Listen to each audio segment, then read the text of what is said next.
Hey everyone, Michael from Break a Pencil here.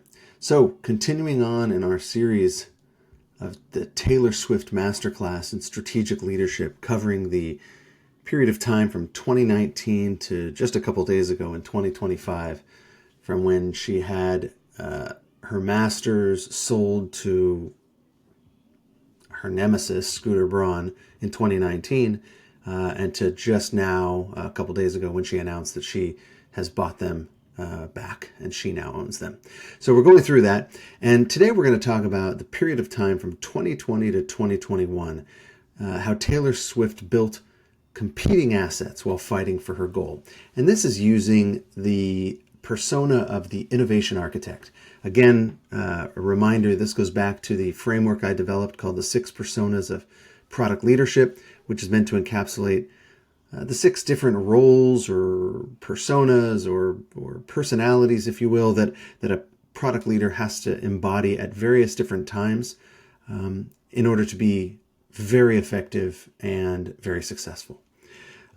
So where we find ourselves after last episode, the political pressure using the political navigator persona worked, and Taylor now had the support of the public behind her. So she now invokes the innovation architect to really build something better. So, quick recap, as I mentioned, video 1 was an introduction and overview. That was 2 days ago. Yesterday, video 2 was all about political navigator, how she responded to the crisis. Today's video is going to be about the innovation architect and her re-recording strategy. Tuesday, Wednesday, and Thursday will be videos 4, 5, and 6. This is the overall timeline that we're covering.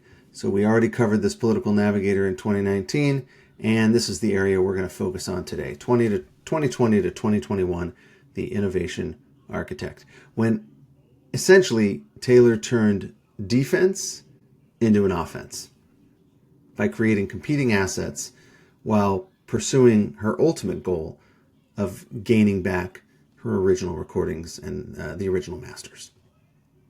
So first off, she made this strategic pivot. She went from fighting to building. And she announced, just a few months after it was announced that Scooter Braun was acquiring all of her original masters, she announced that she's going to re-record her old music. And just a couple months later, so she rallied some public support by publicly responding to Scooter Braun and the whole episode. But then she changed the narrative to become more forward-looking and more about building rather than fighting. Let's listen to Taylor talk about it in an interview. My music. I knew he would do that. I couldn't believe who he sold it to, because we've had endless conversations about Scooter Braun, and he has 300 million reasons to conveniently forget those conversations. Now, could you re-record? Oh, yeah. Might you do that? Oh, yeah. That's a plan. So not only does she mention that she's, aggravated and frustrated and hurt, she's already, planting seeds and being public about her plan and her next steps. And so what do we find here? The insight is she didn't just fight the problem, she solved it differently. So she changed her mindset from politically navigating the environment to a more of an innovation perspective. The innovation architect thinking is really about, what if I create something better? Forget this traditional stuff, legal battles, negotiation, acceptance, right? This is the stuff that she could have done. This is the stuff that, frankly, most of us would do, but not Taylor Swift. She said, what if I create something better? And she shifted her mindset from how do I get this back to how do I make this irrelevant, right? How do I just not even worry about it and just devalue it? And so a real key trait of this innovation architect persona is to be able to see opportunities where others really only see problems. So this is a complete shift of thinking to see opportunities where others see only problems.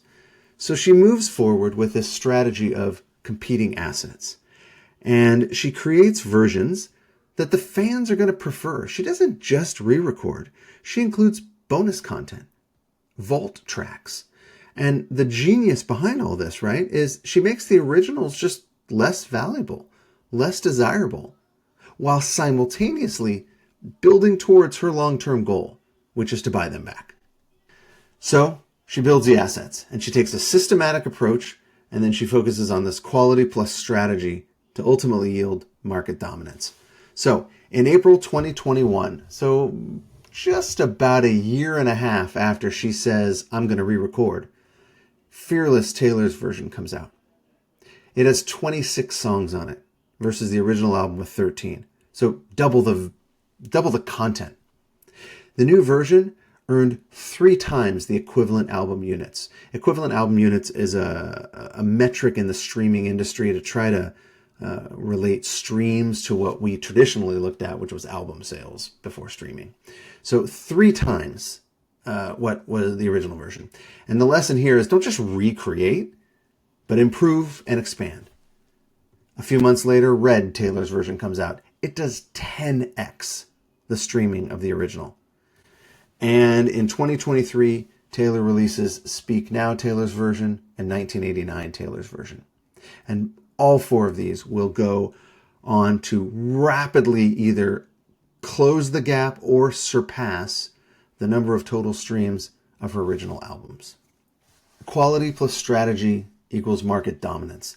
So the fans actively chose these new versions, right? Not only was there no content, so you couldn't get the vault tracks anywhere else, but fans overwhelmingly chose these new versions. In fact, there were fans posting detailed instructions of how to tune your Spotify settings so that the original versions would never come up on your playlists or in your play cycle. So not only did fans overwhelmingly go to the new versions, but they created content to help others so that people could exclusively go with new versions only. I know in my family, the moment a Taylor's version album dropped, we never listened to the original again. And in fact, just the other day, when it was announced that she bought them all back, my daughters wanted to listen to the original versions because it had been years since they listened to them. So the innovation architect here created products so good that they actually cannibalized the competition. When the competition was her original self, of course, owned and benefiting financially someone else. Again, what does this mean to me as a product leader? How do I apply this to my work? Well, figure out when to build versus fight. You fight when you have leverage, when you have a legal or a policy solution that exists, or time is critical. But build when you're in a weak position, when you can create something better and you have a longer term view. So exactly what Taylor did. The competing assets strategy. Don't just fight for existing value, right? That's a zero-sum game. Create new value. What does that look like? A PM application. When you're facing constraints, ask, what can I build that's actually better? And innovation during crisis. Most leaders focus on just damage control. But where most leaders are focusing on damage control, innovation architects see crisis as a creative constraint. And so, how does the limitation force me to be more creative? How does it force me to think even more creatively? Going back to the when to build versus fight, I want to give an example. Let's say you've got some platform limitations. Build your own distribution. Or you have a competitor who is dominating the market. Differentiate. Don't just me too. Don't just try to catch up to them. Find a differentiating angle you can take to play off your competitor rather than try to compete with them directly at their game. And if you've got internal resource battles, well, prove value through actual results. The innovation architect in your role. So let me sum this up for you, product managers, product leaders. The core skill is make sure when you have constraints, you find the opportunities in those. You will always have constraints, but there will always be opportunities hidden in those. When you need it when you're facing resource limitations, which, let's be honest, is all the time. You need it when you're facing competitive pressure, which is all the time. And you need it when you're dealing with platform changes, which is often. Taylor's lesson, the best response to losing something is go build something better. That wraps up our video number 3. Tomorrow on Tuesday, we're going to tackle how Taylor coordinated fans, timing, and market positioning using the persona, the strategic orchestra conductor. So, if you want to get notified when the next video drops, like and subscribe down below. I'll also include in the description of the video a link for you to download the framework of the 6 personas of product leadership. Thanks for watching. I'll see you all tomorrow. Bye-bye.